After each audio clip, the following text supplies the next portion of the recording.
The Siege by Donald Allen Jones.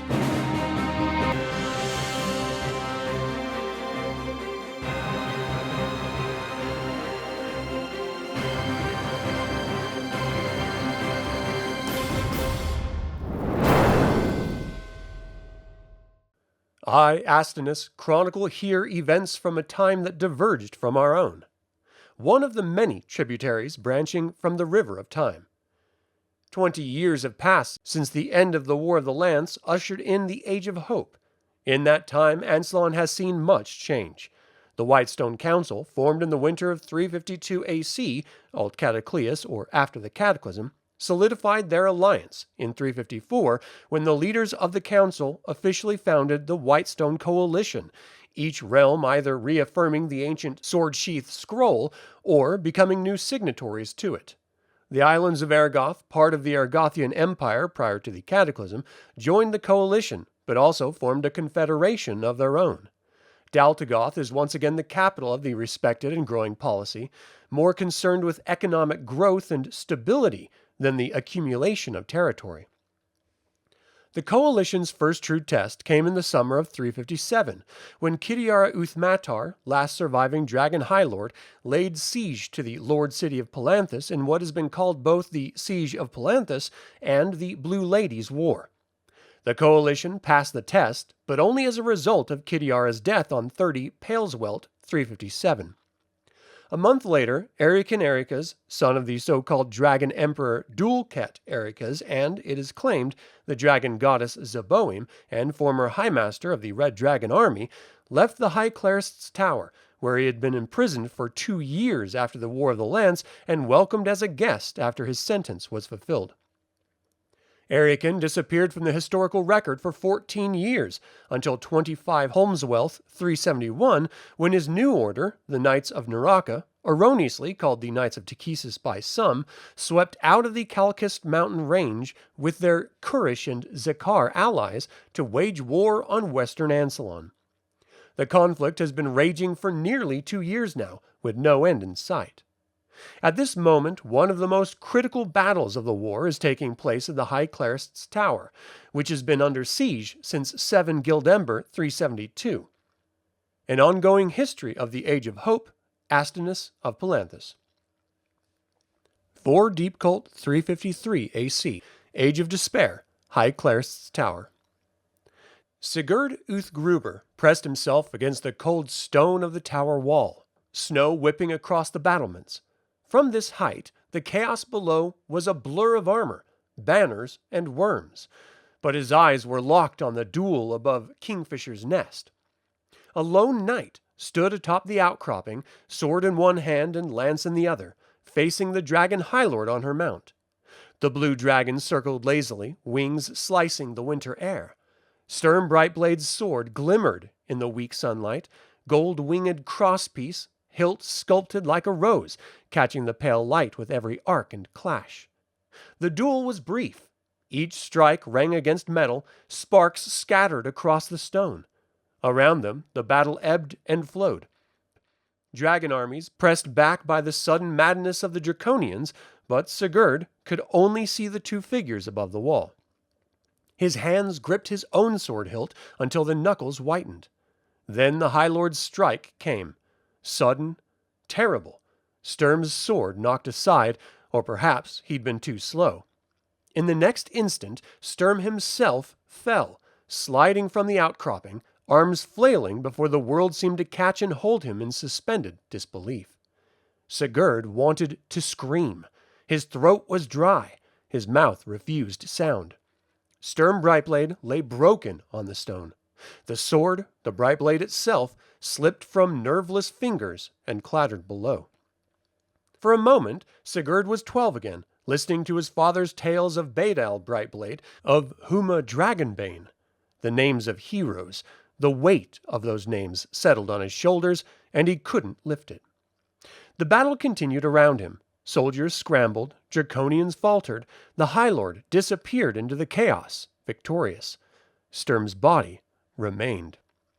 Sigurd would have to remember this, for those who fought alongside Sturm, for those not yet born, for the line that would never falter, so long as their names were spoken.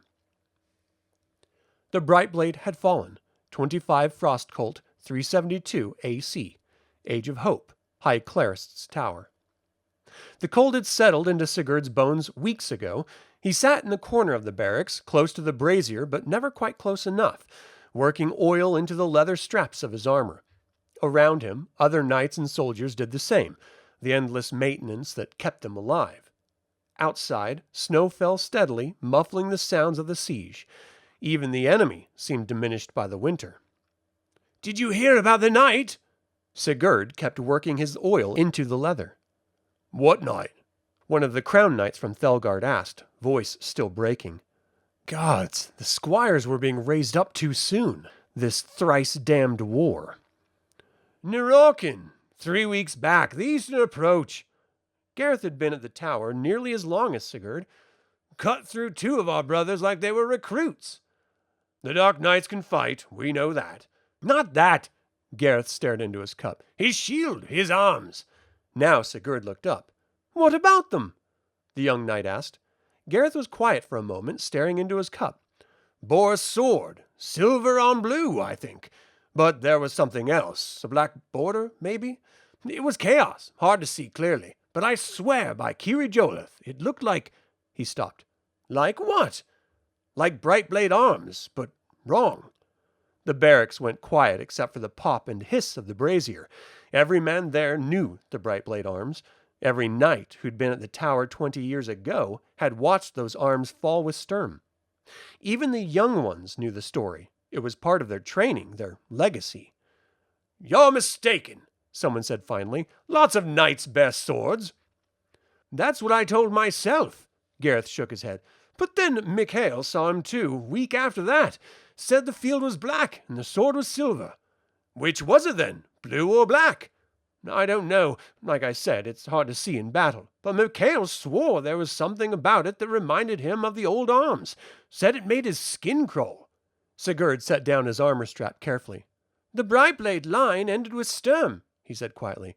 "There's no one left to bear those arms, different or otherwise." "I know that." Gareth met his eyes. "That's what makes it wrong." The young knight from Thelgard looked between them, confused. "Maybe it's just someone who admires Sturm Brightblade. Even the enemy must have heard the stories." "The Dark Knights don't admire us," Gareth said. "They mock everything we stand for. Why would one of them bear arms that echoes ours, even corrupted?" No one had an answer for that. Sigurd returned to his work, but his hands had stilled. He was thinking about that day 20 years ago. The blue dragon, the lance, the rose-hilted sword catching the light as it fell. He'd attended Sturm's funeral. Half of Solamnia had, it seemed. He'd watched as they laid the knight to rest with the Brightblade placed upon his chest, as was proper, a hero's burial, an honorable end to an honorable blade. He'd assumed it was still there, resting in the chamber of Kiri Joleth. Why wouldn't it be? But now, hearing Gareth's words, an uncomfortable thought crept in. What if the sword hadn't stayed in the tomb? What if someone had taken it, dishonored it, given it to their dark knights as some kind of twisted trophy? It should have shattered in a dark knight's hands, according to the legends about only honorable knights being able to wield it. But what if it hadn't? What if the legends were false, or...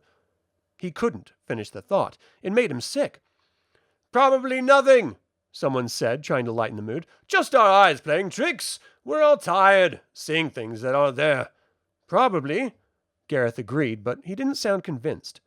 The conversation drifted to other things. Rations, the weather, speculation about when reinforcements might arrive. But Sigurd remained quiet, staring at the brazier's flames. Azure, a bastard sword argent differentiated by a border sable. Or was it the reverse? Black field, silver sword, and border. It didn't matter.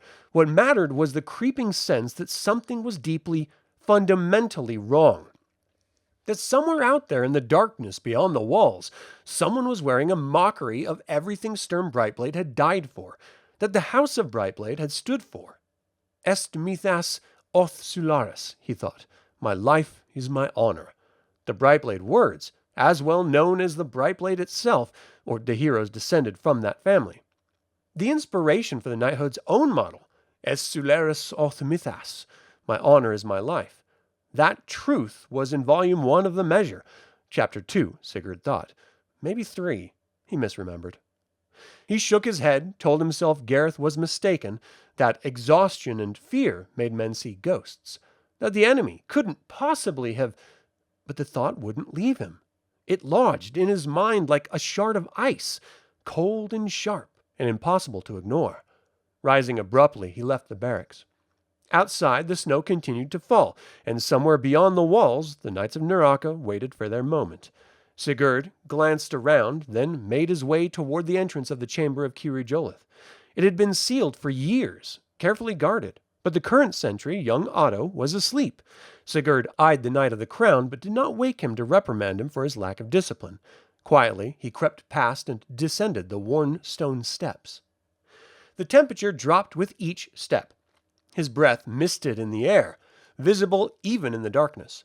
The stairway curved, and the sounds of the tower above, the wind, the distant clank of armor, men's voices, faded to nothing.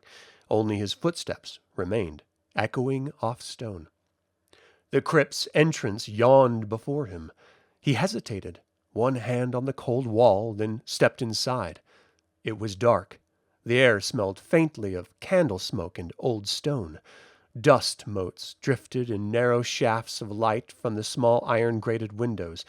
Along the walls, carved niches held the names and effigies of long-dead knights, their images frozen in solemn repose. At the chamber's far end rested the tomb of Sturm Brightblade. Sigurd crossed the floor slowly. His footsteps seemed too loud. He suddenly sensed what he would find, or rather, what he wouldn't find. But some part of him needed to see it with his own eyes, to be certain. The tomb's surface was cold marble, polished smooth, inlaid with the sigils of Solamnia and words from the Measure. A stone knight, his open eyes both sad and resolved, stared at him from a face made so lifelike, Sigurd would not be surprised if he had spoken. He examined the tomb thoroughly, his eyes going to the niche where Sturm's relics had been placed after his funeral. Where the Brightblade and the Star Jewel should have rested, the marble was bare. He knelt, his armor scraping the stone, the silence pressed against him. His hands rested on the marble edge, and he bowed his head. He said a silent prayer to Paladine, to Kirjolith, and to Habakkuk. He called on the Triumvirate for guidance, for understanding, for anything that would make the loss of Brightblade make sense. Silence answered him. Unbidden, words came. Out of exile, out of shadow and Valenwood, Valenwood and shadow. Now he rode, crowned knight, crowned in glory. Part of the Song of Sturm, composed days after the hero's death in the same vein as the Song of Huma. He'd rarely sung it to himself, but every knight knew it by heart. He stayed there a moment longer, then rose.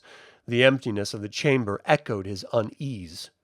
Without another glance, he retraced his steps up the stairs, past the sleeping Otto, and out into the snow-swept courtyard, the wind biting at his cheeks and blowing his tears away. 4 Deep Colt, 373 AC, Age of Hope, High Clerst's Tower. Sigurd stood on the battlements of the tower, swords swinging as knights of Naraka and their Zakar allies swarmed the fortress, trying to gain entrance. The Knights of the Sword worked methodically, right arm aching as he swung and parried, sweat stinging his eyes and his armor, dented and scratched, weighing him down.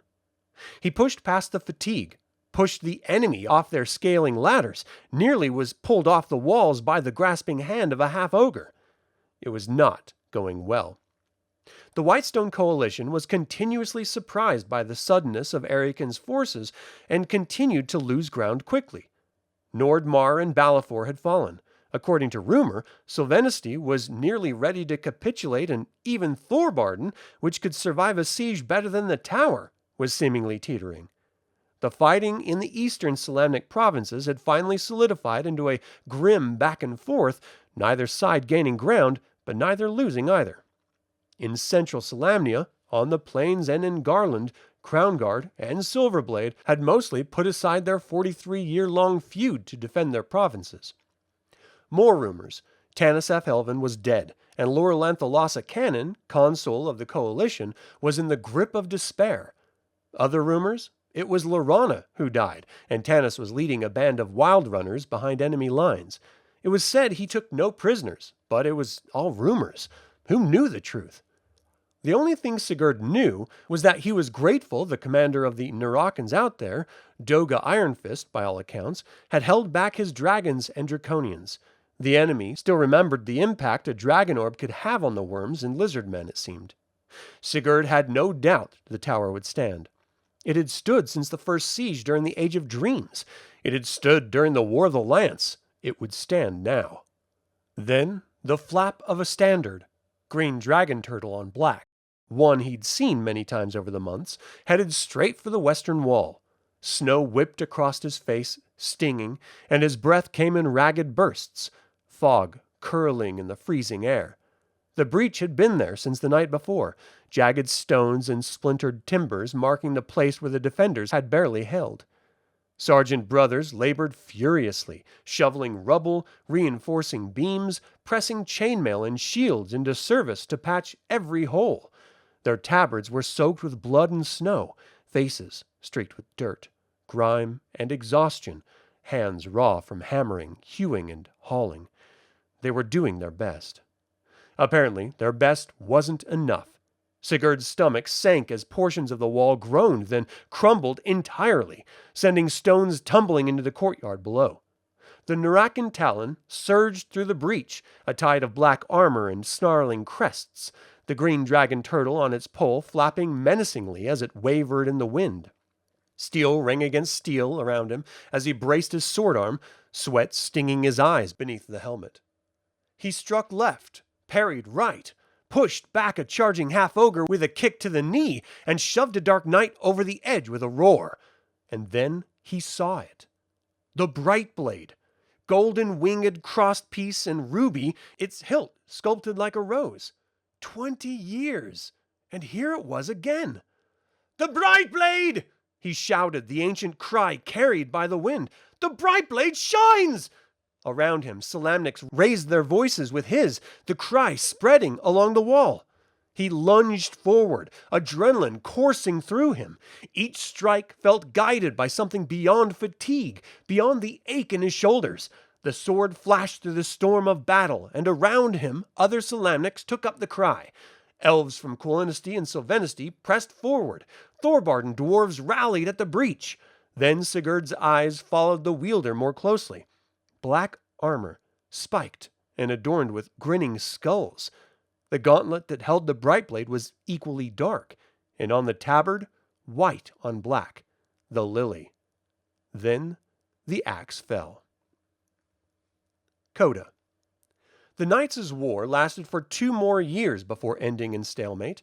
Lord Ariakan, commander of the Knights of Nuraka, and ruler of what he would later style the Kalkist League, and Lorelanthalasa Cannon, consul of the Whitestone Coalition, signed the Accords of the Tower at the High Clerist's Tower on 27 Fierswelt 375. Anslon was divided between them, with the eastern portion of the continent. Nordmar, Kerr, Tamanbusik, Balafor, and Sylvenisty falling under the sway of the knighthood, while the Whitestone Coalition, Solamnia, Ergoth, Thorbarden, Quilinisty, and other realms, guarded western Anslon. Thus things stood, with only minor border skirmishes occurring between the two forces. The most immediate effects of the stalemate were the rise of hardliners among the Knights of Solamnia, who felt a laxity in adhering to the measure had caused the stalemate, and the death of Eric and Ericas at the hands of a small group of similar-minded hardliners among the knighthood. These assassins were hunted down by the majority of the Nurakkans, led by Miriel Brenna, and brought to trial, conviction, and execution. Steel Brightblade, Knight of the Lily and former squire of Erican, departed the knighthood, taking with him his mother, Sarah Dunstan, the Knight of the Skull, Daman Grimwolf, and the Knight of the Thorn, Sanderil Smoking War. Together, they made their way to the Republic of Tarsus, where they took part in the defense alongside the former Knight of Solamnia, Adara Shan, a former Knight of the Crown, Riva Silverblade, former Knight of the Sword, and Malak Ogrebane, former Knight of the Rose. A month later, the Seven founded a new order, the Knights of Tarsus, to act as a bridge between and bulwark against the extremes of Solamnia and Naraka. An ongoing history of the Age of Hope, Astinus of Palanthas.